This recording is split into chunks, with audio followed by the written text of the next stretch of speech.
ভারতের এজেন্ট শেখ হাসিনাকে ছাত্র জনতা তাড়িয়ে দেয়ায় বাংলাদেশের মানুষদের চিকিৎসা না দেওয়ার হুমকি দিয়েছিল দেশটি।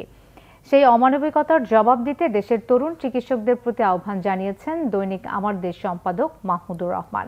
বাংলাদেশ চীনমৈত্রী সম্মেলন কেন্দ্রে রেটিনা গ্র্যান্ড সেলিব্রেশনের প্রধান অতিথির বক্তব্যে মাহমুদুর রহমান এই আহ্বান জানান। তিনি বলেন, চিকিৎসা বন্ধের হুমকি দেওয়ার পাশাপাশি ভারত বাংলাদেশিদেরও ভিসা বন্ধ করে দিয়েছে।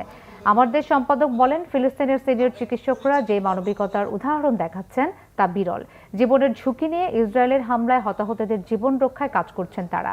যুদ্ধ অপরাধের মধ্যে সবচেয়ে বড় অপরাধ হচ্ছে চিকিৎসা সেবায় বাধা দেয়া।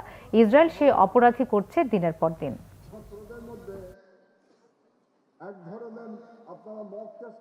আমাদের চারপাশে যে হেজেমনিক ভারত যে দেশটা আছে, তারা আমাদেরকে মনে করলো তারা আমাদেরকে সাজা দেবে। কেন? কারণ তাদের যে একজন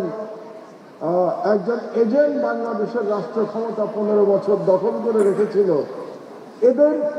তাদেরকে আপনার তরুণ সমাজ, আপনাদের ভাই বোনেরাই তাদেরকে এক মহান বিপ্লবের মাধ্যমে তাকে উৎখাত করেছে। সেই জন্যে সাজা দিতে চাইল। সাজাটা কি? বাংলাদেশের জনগণকে আর তারা চিকিৎসা করবে না, এরকম একটা ঘোষণা ভারতীয় ডাক্তাররা দিয়ে দিল যে বাংলাদেশের লোকজনকে আর চিকিৎসা করা হবে না, এবং ভারত ভিসা দেওয়া বন্ধ করে দিল।